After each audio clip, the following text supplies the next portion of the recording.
안녕하세요, 김재현입니다. 자, 오늘은 도시개발법을 마치고요, 드디어 정비법에 들어가게 됐습니다. 자, 정비법은 원래 플레임이 도시 및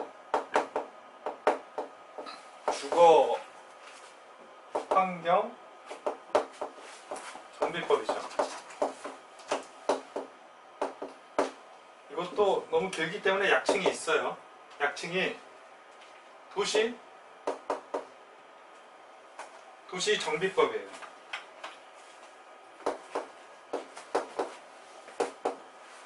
이것도 길기 때문에 저희는 정비법이라고 부를게요. 정비법. 자, 주거도 도시인데 왜 도시 및 주거 환경이라고 했을까요? 이 도시는 상업지역하고 공업지역을 얘기해요. 주거는 주거지역이죠. 주거지역. 그러면 주상공이면 도시지역이죠. 예, 주상공, 이미 개발된 이런 거를 기성시가지라 그래요. 기성시가지. 이미 개발되었다. 그래서 기성시가지가 있는데 과거에 개발되었기 때문에 굉장히 노후되고 불량한 건축물들이 많아요. 그래서 그거를 개선하고자 하는 사업이에요. 반면에 도시개발법은 어땠죠? 도시개발법은 빈 땅이죠. 빈 땅. 개발이 안 된 곳, 비개발지예요.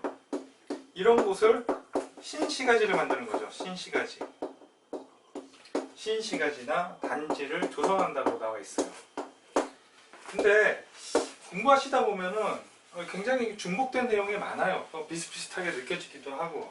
그래서 완전히 이렇게 다른 법이라고 보기는 어렵고요. 절차상 이렇게 공통되는 부분이 많습니다. 그래서 조합도 나오고 그러는 거예요. 예. 그렇게 차이점을 이해하시면 됩니다. 전체적인 절차를 한번 볼게요. 제일 처음에 국장이 기본 방침이라는 걸 세웁니다. 기본 방침. 기본 방침을 세우고 이 기본 방침에서 정해준 방향에 따라 정비 기본 계획을 세워요. 기본 계획.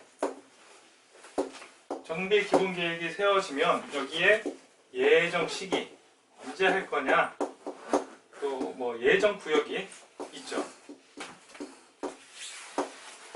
예정 구역이. 예정 시기가 되면 공동주택 같은 경우는 안전진단이라는 걸 합니다. 많이들 들어보셨죠? 안전진단.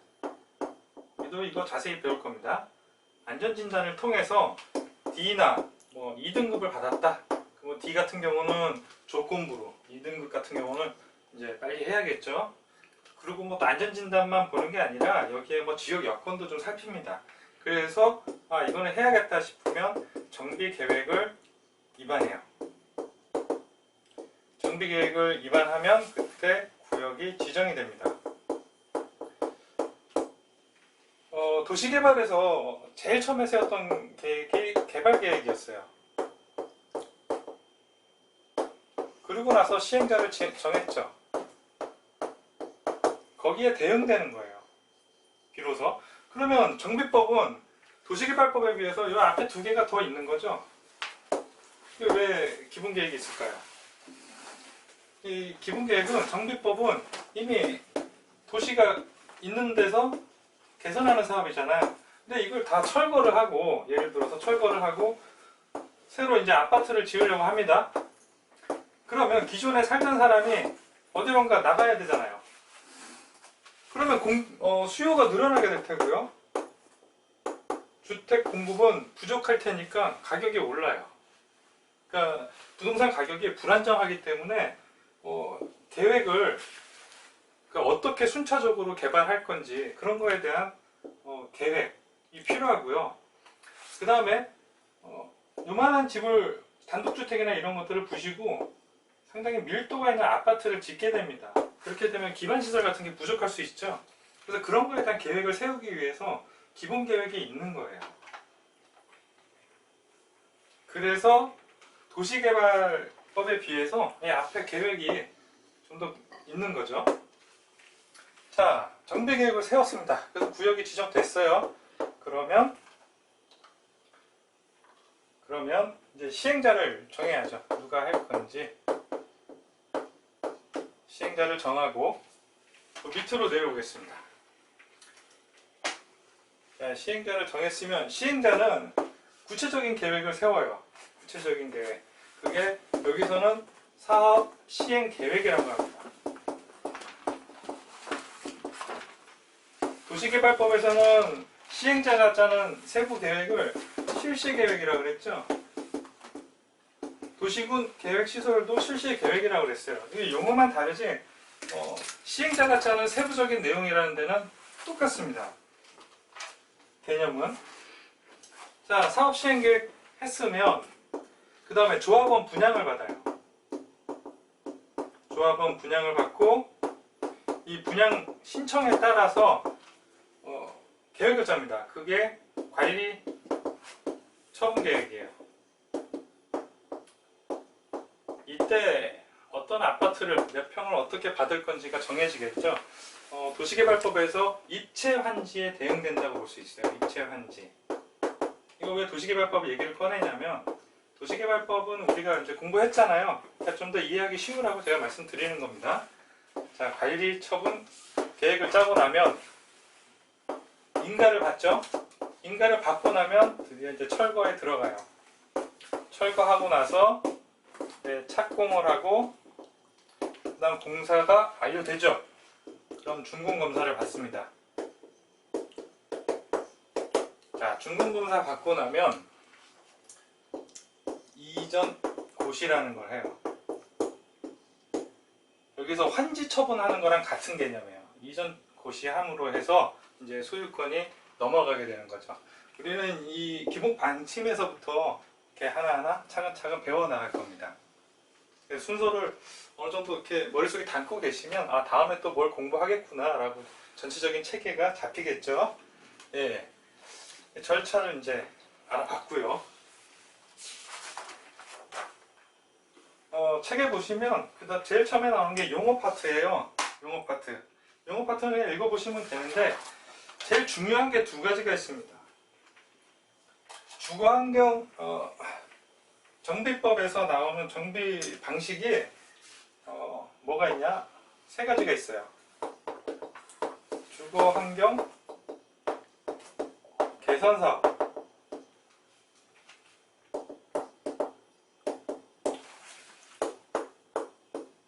방식이죠. 그 다음에 재개발, 그 다음 재건축이 있어요. 용어에 대한 용어 정리가 매우 중요합니다. 그래서 확실하게 이거는 학습을 하셔야 돼요. 주거환경 개선사업은 어떤 데를 생각하면 되냐면 그 달동네, 옛날 판자촌 이런 데 생각하시면 돼요. 근데 사실상 서울 지역에 이제 달동네가 거의 없어졌죠. 2019년도에 중계동에 그 백사마을이라고 그게 이제 마지막 서울에 남은 판자촌이었어요. 그래도 지방이 아직 많으니까 주거환경 개선사업 여기는 어떤 데냐면 정비 기반시설, 정비 기반시설이라고 그러면 기반시설 생각하시면 돼요. 그 중에서도 사람이 살면서 꼭 필요한 거, 상하수도, 전기 이런 것들. 그런 정비 기반시설이 어떠냐면 극히 열악해요. 극히. 그냥 열악한 게 아니라 극히 열악합니다. 전기도 잘 안 들어오죠? 한자촌. 그래서 뭐 연탄도 치고 올라가고 물도 길러서 올라오고 그런 지역이죠. 극히 열악해요. 이 극히 열악한 지역에 노후되고 또 불량한 건축물이 노후되고 불량한 건축물이 그냥 있는 게 아니에요. 과도하게 밀집되어 있어요. 과도하게 밀집되어 있어요. 이런 곳에서 무엇을 하느냐? 도시 저소득층. 거기에 중산층이 살 리가 없죠. 도시 저소득층의 주거 환경을 개선하는 사업입니다.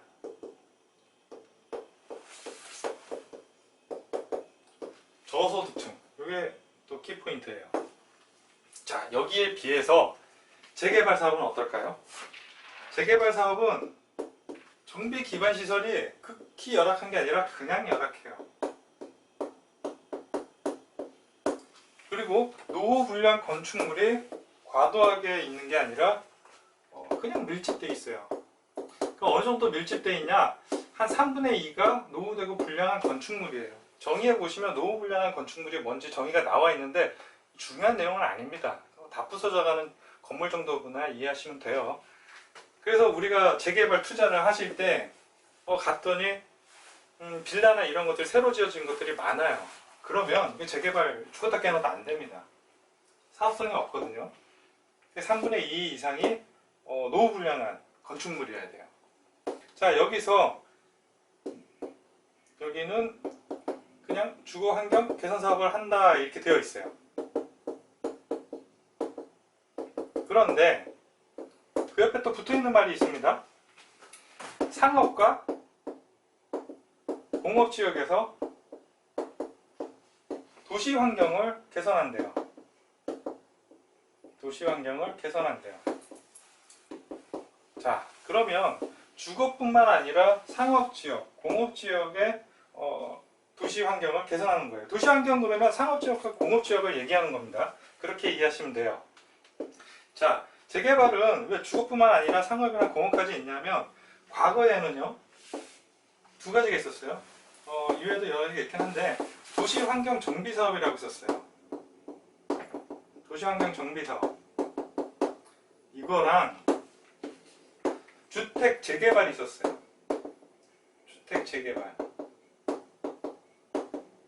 자, 주택 재개발은 주택 지역을 재개발하는 거고 도시환경 정비사업은 이 상업과 공업 지역을 재개발하는 건데 둘 다 재개발이잖아요. 성격이 비슷하다 그래서 복잡하게 하지 말고 하나로 만들자. 그래서 이게 합쳐진 겁니다. 합쳐지고요. 그래서 여기 정의에 주거뿐만 아니라 상업 그리고 공업 얘기가 나오는 거예요. 됐죠? 자, 그 다음 재건축입니다. 재건축은 어떤 걸 생각하면 되냐면 일기 신도시 가보면 기반시설이 어때요? 양호하죠? 양호하다라고 보면 양호해요. 자, 여기서 노후되고 불량한 뭐가 있죠? 공동주택이 있어요. 공동주택. 노후하고 불량한 공동주택이 밀집되어 있어요. 그죠? 이게 얼마나 밀집되어 있어야 하냐? 자, 200세대 이상입니다. 200세대가 아니더라도 그 면적이 대지의 면적이 1만 제곱미터 이상이면 재건축을 할 수 있는 여건이 돼요. 야, 그러면 이거보다 작은 거면 한 100세대 정도밖에 안 되는 소규모면 어떡하죠? 그럴 때는 소규모 빈집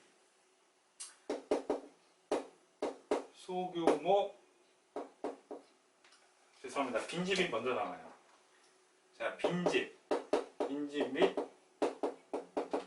소규모 주택 정비 사업. 이거 외우지 마세요. 빈집 및 소규모 주택 정비 사업이라고 이 법에 따라서 재건축을 하던가 재개발을 하던가 하는 거예요. 소규모니까. 이런 기준이 있다 정도 아시면 되고요. 자, 여기에서 주거 환경 개선 사업을 하는 게 재건축이겠죠. 그래서 시험에 보면 이렇게 나와요. 자, 정비 기반 시설이 양호하다고 해놓고 재개발이다라고 하면 틀린 지문이 되겠죠. 자, 극히 열악하다고 해놓고 재개발이다 그러면 틀린 지문이 될 거예요. 그래서 그전에는 극히, 과도, 양호 이걸 막 외웠어요. 근데 이제 시험 내시는 분들도 알아요. 계속 나온다는 걸. 그래서 이 별표에 가시면요. 별표 1에 가면 뭐가 있냐면 정비계획 입안 대상 지역이라고 있어요. 정비계획 입안 대상 지역 지침이 있어요. 어떤 데를 정비계획을 짜서 정비를 할 거냐 거기에 대한 구체적인 내용이 이 별표에 나와 있습니다. 그 그전에는 별표 잘 안 나왔죠. 굉장히 지엽적인 문제라고 생각해서 잘 안 나왔는데 이제 다들 아니까 안 나와요. 그래서 별표 1에 있는 내용을 저희가 이제 다 볼 수는 없으니까 키워드만 몇 가지 정리를 할게요. 그 키워드는 꼭 정리를 해주세요. 자, 주거 환경 개선 사업에는요, 어떤 단어들이 나오냐면 개발 제한구역이라는 단어가 나와요. 개발 제한구역이라는 단어가 나왔다 그러면 아, 주거 환경 개선 사업이구나, 그렇게 이해하시면 되고요. 그 다음에 뭔가가 해제됐대요. 또 방제지구래요. 방제지구. 또 무허가랍니다. 이런 것들이 주거 환경 개선 사업을 대표하는 키워드라고 볼 수 있어요. 자, 그 다음 재개발이죠. 재개발. 재개발에는 최저 고도지구라는 게 나옵니다. 최저 고도지구. 이 얘기 나오면 재개발이에요. 최저 고도지구. 이 최저 고도지구 뭔 말이냐? 자, 어떤 지역에 최저 고도지구를 정해놓습니다. 이게 뭔 얘기냐면 적어도 건물을 지으려면 이거 이상 지으라는 거예요. 최저 고도지구보다 높게 지으라는 건데 이게 옛날에 지어지다 보니까 집들이 다 작아요. 최저 고도지구에 미치지 못해요. 얼만큼의 3분의 2 이상의 그 지경입니다. 그러면 재개발하자 이 얘기입니다. 그 다음 자, 역세권 얘기 나올 수 있어요. 역세권. 역세권에 뭐 있죠? 상업지역이에요. 상업지역. 상업지역이면 재개발이라고 제가 말씀드렸죠. 그 다음 도시환경이라는 얘기가 나와요. 도시환경이라는 얘기 나오면 도시환경은 자, 상업지역하고 공업지역이라고 그랬죠. 그러면 재개발입니다.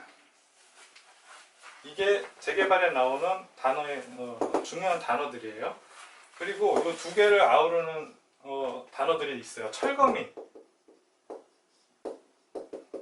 아파트에 철거민 나올 리가 없죠. 철거민은 재개발하고 주거환경 개선 사업에 나오는 단어고요. 그 다음에 피난 구조에 어려워. 피난 구조가 어렵대요. 그러면 재개발하고 주거환경 개선 사업이다, 이렇게 이해하시면 됩니다. 자, 그러면 재개발에는 어떤 용어가 나올까요? 재건축. 재건축은 아파트를 새로 짓는 거죠. 아파트 제일 무서워하는 게 뭐예요? 무너지는 거 제일 무서워합니다. 아주 많은 사람이 다칠 수 있거든요. 그래서 뭐 멸실, 또 뭐 붕괴, 그 다음에 재해가 우려된다. 그러면 재건축 얘기입니다. 이런 용어들이 나오면 자, 이 키워드가 왜 필요하냐면 멸실 붕괴 재해 우려가 있는데 뭐 어디냐 그러면 재개발도 멸실 붕괴 우려가 있잖아요. 그죠? 그러니까 답 맞추기 쉽지 않아요. 그래서 이런 키워드를 따로 정리를 하셔가지고 체크를 하시기 바랍니다. 자, 이 정비사업 방식에 대한 용어 정리를 했고요. 그 다음에 또 중요한 게 있어요.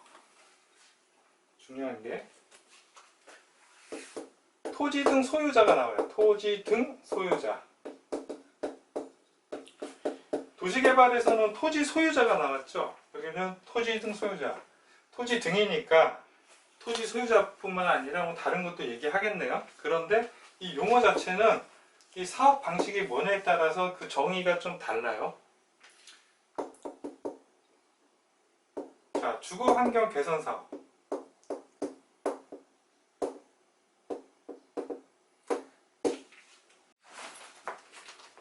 그럼 재개발이 있죠.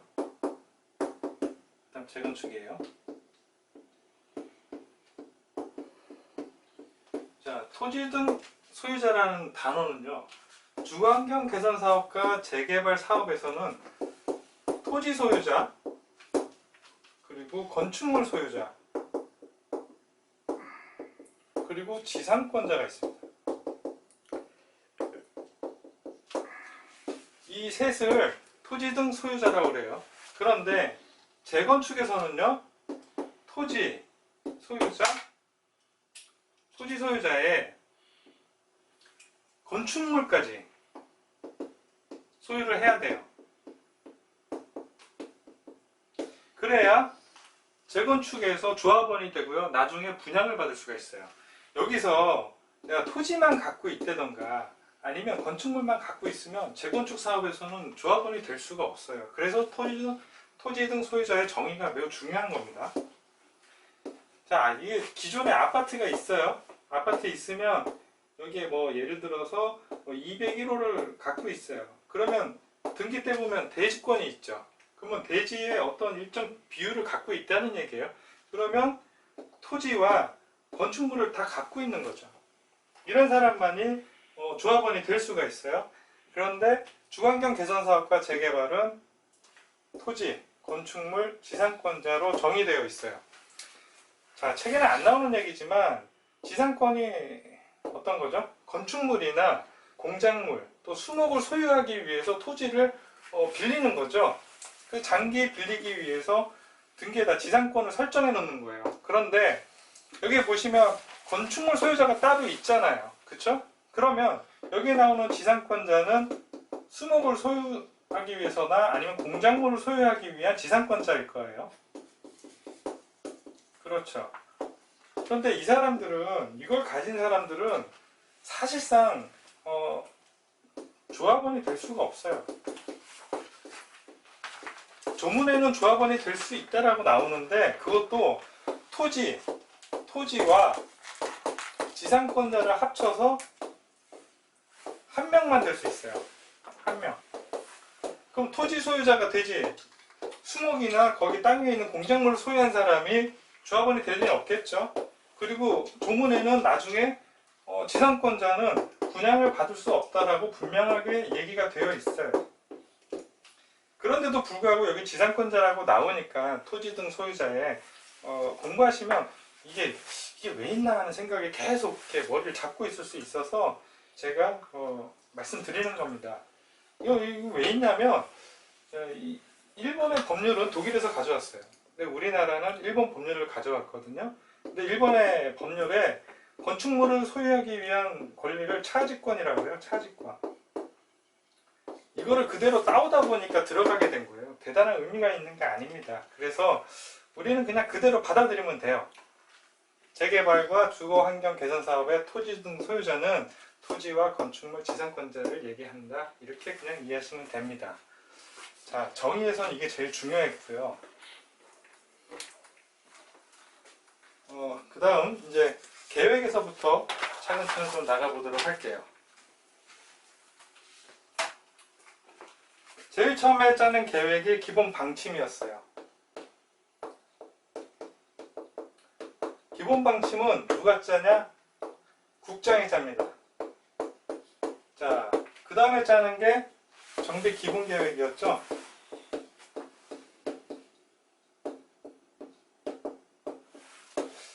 자, 이거 정비 기본 계획 짜라 그러면은 특광 특시마다 자기 멋대로 짤 거예요. 그래서 기본 방침을 마련해 주는 겁니다. 자, 10년마다 수립하고요. 5년마다 재검토해요. 10년마다 재수립하고 5년마다 재검토. 내용은 정비 기본 계획의 방향입니다. 그냥 방향을 담고 있어요. 방향. 별거 없어요. 그래서 시험에도 잘 안 나옵니다. 자, 정비 기본 계획은 누가 짜냐? 특광, 시가 수립을 해요. 여기에 군이 없네요. 그죠? 도 밑에 시내에 있는데 군은 없어요. 군은 왜 없냐면 굉장히 인구가 적어요. 지방에 이제 인구가 많이 감소된다고 얘기하잖아요. 그래서 인구가 늘어날 일이 거의 없습니다. 그래서 굳이 이 기본 계획을 세워서 뭐 기반 시설을 확충하거나 밀도를 계획해야 될 그럴 일이 별로 없습니다. 그래서 군은 빠지고요. 시도 만약에 대도시가 아니라면 도지사가 그래 짜지 않아도 좋아 그렇게 인정을 한다면 그때는 수립하지 않아도 돼요. 그래서 기본은 특광 특특시가 기본계획의 수립권자예요. 얘도 10년마다 짜야 되고요. 그리고 5년마다 재검토는 해야 됩니다. 재검토. 자, 내용 얘기예요. 내용이 많이 들어가 있겠죠? 많이 들어가 있을 거예요. 근데 이 중에서 정비 예정구역이 있어요. 정비 예정구역. 어디다 정비구역을 정할 건지 그 예정구역이 있고요. 그 다음에 단계별 정비사업, 계획이라는 게 있습니다. 이거 예정시기예요. 예정시기. 언제 할 거냐? 그 얘기예요. 자, 이 예정 시기가 되면 비로소 정비 계획을 세운다고 제가 말씀을 드렸죠. 그런데 자, 이 내용이 있다는 얘기는 뭐냐면 거기를 철거하고 새로 짓겠다는 얘기입니다. 그걸 철거 방식이라고 그래요. 전면 철거 방식. 그런데 철거 방식만 있는 게 아니라 해당 지역을 보존하고요.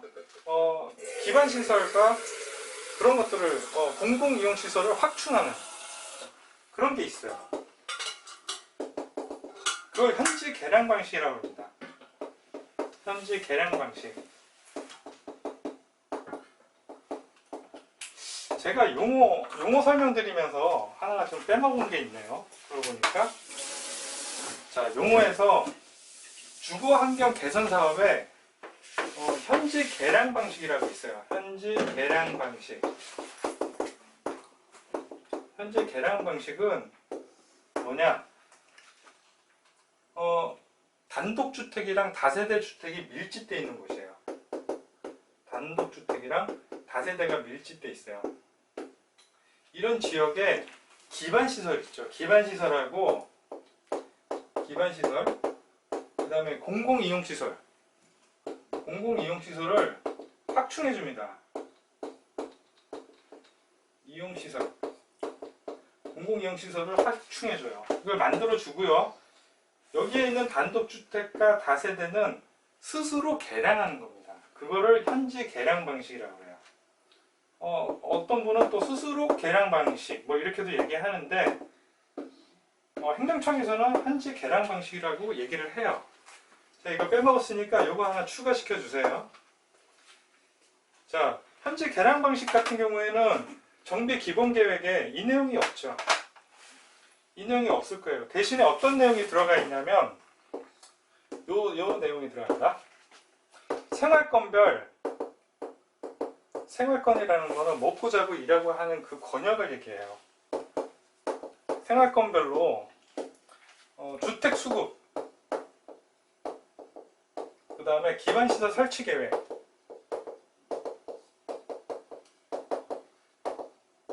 이것들이 내용에 들어가고요. 다음 두 번째로는 생활권별로 정비나 관리, 보존에 대한 계획이 들어갑니다. 자, 이거는 전면 철거 방식이고, 용어는 외울 필요 없어요. 수복형이라고 그러는데 다 때려 부시지 않고 기반시설하고 공공이용시설만 만들겠다는 얘기예요. 그러면 이 계획이 있으면 이 철거 계획은 없어도 되겠죠. 그렇죠? 생략 가능한 경우에요. 그걸 하나 체크해 두시기 바랍니다. 이 계획이 있다면 이 계획은 없어도 되는 거예요. 네. 자, 그러면 이게 좀 좁으니까 지웠다가 다시 좀 설명을 이어나가도록 하겠습니다.